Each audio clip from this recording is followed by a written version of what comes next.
Hello and welcome back to another episode of Tube Talk! Tube Talk. How's it going, Albert? Good. It's going good. Although I'm licking my wounds after the Cup. Let's talk about the Melbourne Cup.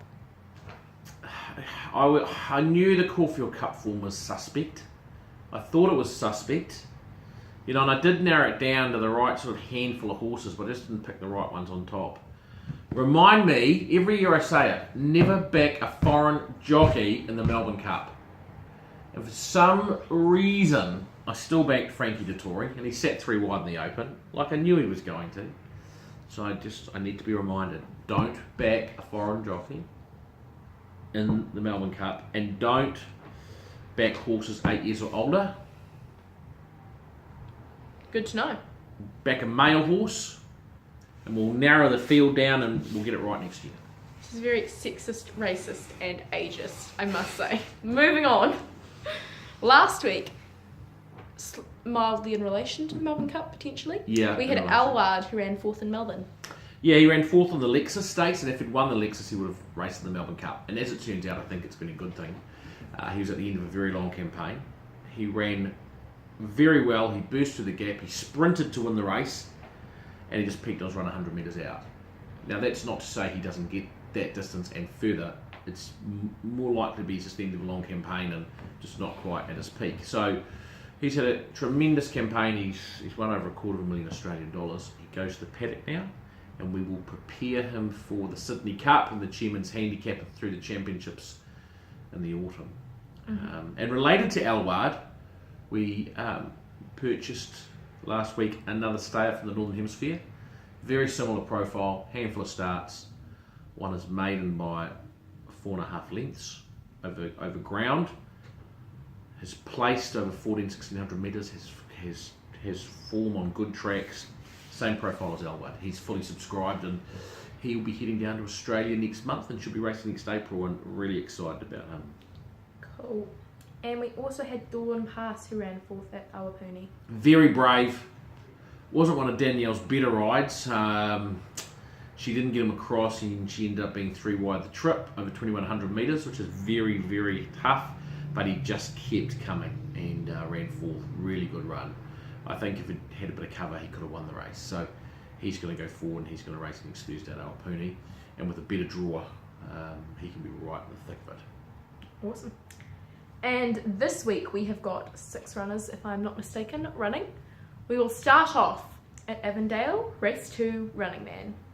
Very talented horse we've got a lot of time for. Normally we would give our horses 2 trials before racing, but he's only had 1. But we've given him an extra week of work. Going into this trial, he's got Barrier 2, he's got Opie Boston on board. It looks quite a smart field actually. There's a lot of trial form and promising horses there, but he's pretty smart, and while he will improve a lot for it, he can run a very good race, and there's a definite winning chance. Awesome. And in race 3 we have Raposa Repeater. Raposa Repeater, another smart 3-year-old colt. He's been running against very good fields. His last 3-4 starts, last 3 starts, he's been running in very good fields. He's getting wide draws on wet tracks, which has not suited him. He's going to get a bit of a better track at Avondale. It's going to be in the dead range. It won't be good, but it'll be better than he's been racing on. He has got a terrible draw again of 11, but he'll be going forward. He's well, and he has a definite winning chance. Be nice to be able to get a little bit of luck for him. Nice. But Daniel Johnston, he can win. And in race 4 we've got Titanium Jack. I should quickly mention we've got runners at Avondale in race 2, 3, 4, 5 and 6. But back to Titanium Jack race. I'll be busy for a couple of hours. Yes.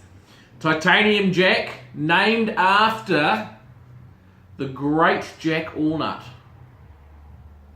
Matthew's son named the horse. First start, he's had a few issues, which is why he's a 4-year-old on debut. But he won his last trial very well. He came from back in the field and came through the middle and won. He has a bad barrier draw, 12. He's going to have to go back from there. Makes it difficult for him, but I can see him running well, but it is difficult for him to win.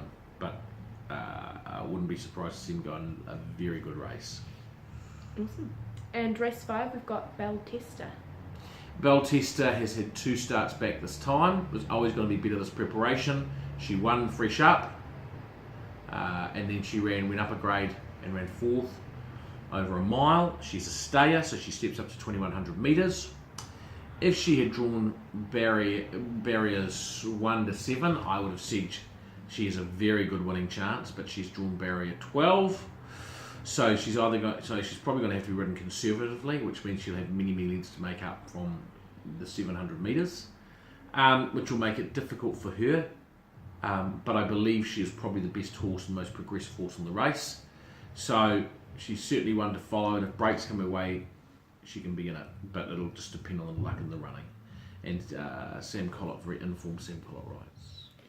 I apologise for the 4. I said 2, 3, 4, 5, 6. It's just 2, 3, 4, 5 because now we're moving on to Waikato Saturday race 6. Seize the moment. Very good old campaigner. His first run up was enormous. His second run up, whether his first run flattened him, maybe in a bit, but things just didn't go his way. He got knocked around, bounced, bumped, and throughout his career, when things haven't gone his way, he's just gone, oh well, and he's just basically pulled himself up, and which is what happened. So he's 1200 metres on Saturday, listed level is not his go. He is a miler. He's a 1400 metre miler. But his next race is going to be at Awapuni in a couple of weeks' time, and we didn't want to wait, 5 weeks between runs. So this race fitted in. So he's running over 1200 metres. He's got 60 kilos, which doesn't suit him. So it's a run to keep him ticking over, and we'll just ride him wherever we find him, wherever he's happy. Hard to see him running in the money because it's too short and because of his big weight. But he, as long as he's in the fight, he always runs with merit. And his next start is the one we're picking him for. So his next run at Awapuni will be his go. Mm-hmm. And in that same race, we've got Tarood Not To. Very talented mare, a Group 2 winning mare. She's fresh up. Can sprint very well, fresh up. She won over 1100 first up at Ellerslie last year.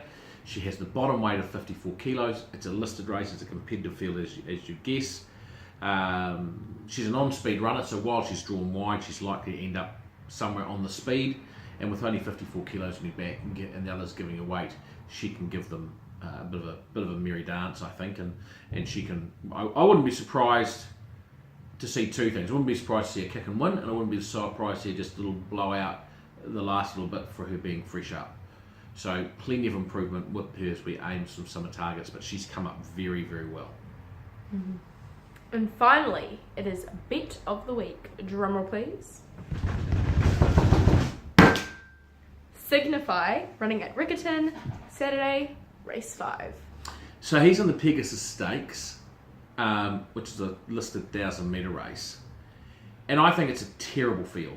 For a listed race, I think it's an appalling field. He is the class horse of the field. He has to carry 60 kilos. He's a Group 1 sprinter, and he deserves his weight because he is a very good horse. And if anything, he's well off at the weights. And I think people will try and find something else to beat him. The next highest rated horse is carrying 55 kilos, and I think everyone will be looking for a low weight. But I think his class, I think he's at least 5 kilos more better than the rest of the field. So he's our bet of the week, and I don't know what he's paying, but I wouldn't be surprised if he's paying $5, and I think that'd be fantastic money. Mm-hmm. Thank you very much, Albert. Thank you, Sophie, and we shall see you again next week on Tube Talk. See you then. Bye.